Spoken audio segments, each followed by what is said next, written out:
On the far edge of the ocean, there is a sail. A small one, a fishing boat. The man on the raft has seen shapes on the horizon before. He has seen ships slide past and vanish. He has seen aircraft circle and leave. So he does not let himself believe it, not yet, because he has been out here, alone, on 8 square feet of wooden planks, for 133 days, and he has learned that the sea shows you things that aren't there. He has kept count of every single one of those days by tying a knot or notching the wood.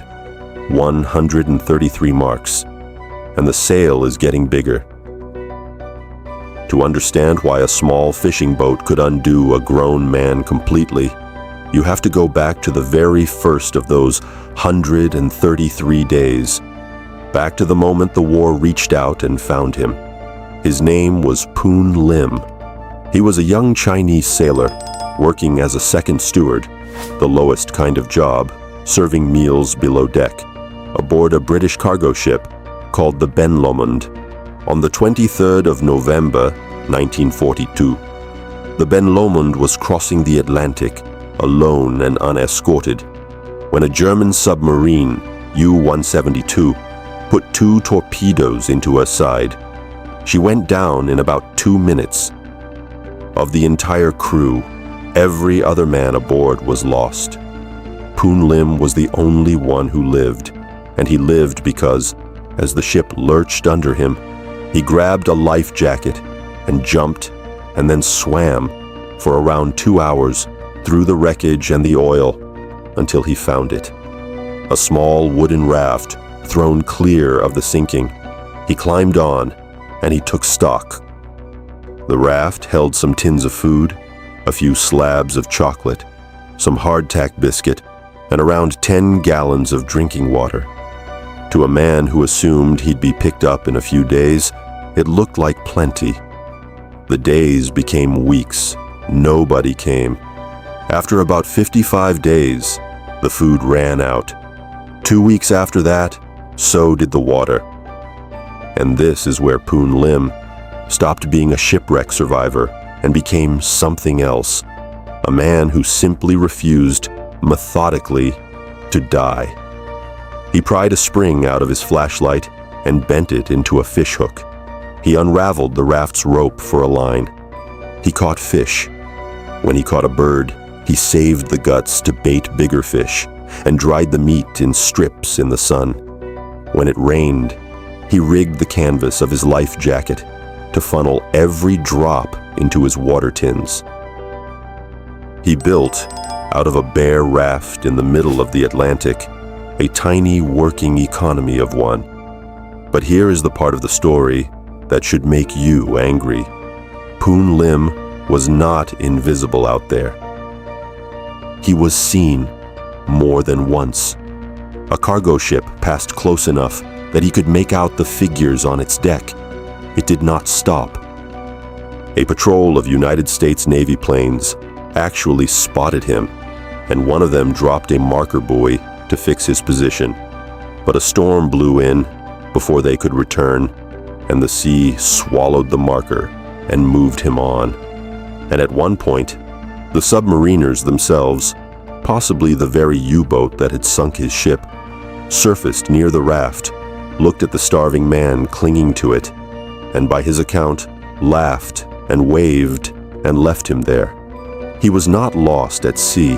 He was passed over again and again by people who could have saved him and chose the ocean's convenience instead. If a man building fishhooks out of a flashlight while the world's navies sailed past him is the kind of story you wish more people knew, take a second and hit that like button. It tells me these are the lives worth pulling back into the light. And if you're already wondering how anyone survives this long, subscribe, because what he did when the water ran out for good is almost hard to believe.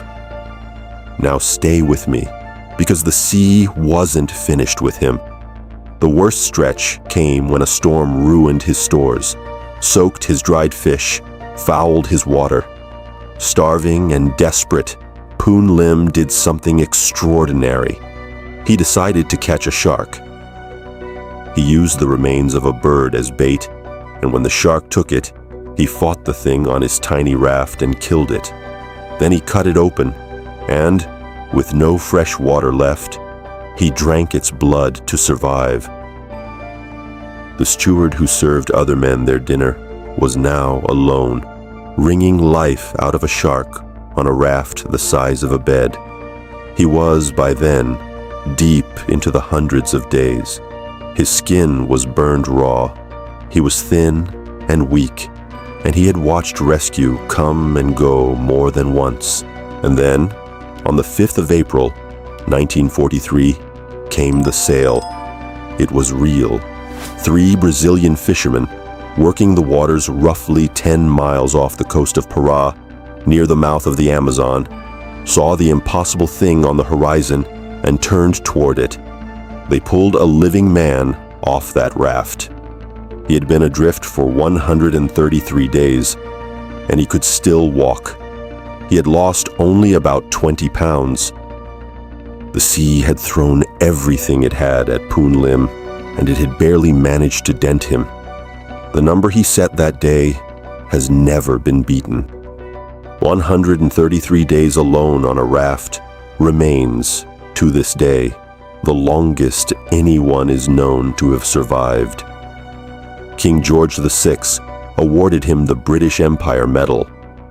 The Royal Navy studied what he'd done and wrote his techniques into their survival manuals so that the next man in the water might live the way he had. And then comes the last bitter twist. The man whose methods the United States Navy was now teaching its own sailors tried after the war to move to the United States and was very nearly turned away, blocked by the immigration quotas that sharply restricted Chinese arrivals. It took a special act, pushed by a U.S. senator, to let him in.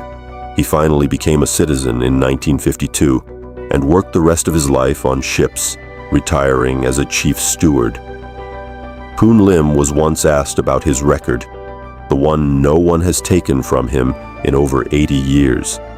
He reportedly said he hoped no one would ever have to break it. He knew better than anyone alive what those 133 marks in the wood had actually cost. If you want more stories like this one, real, forgotten, hidden in the details the official version leaves out, watch the video already coming up on your screen right now. Here on It Sounds Like Fiction, but it's history, there's always one more secret waiting.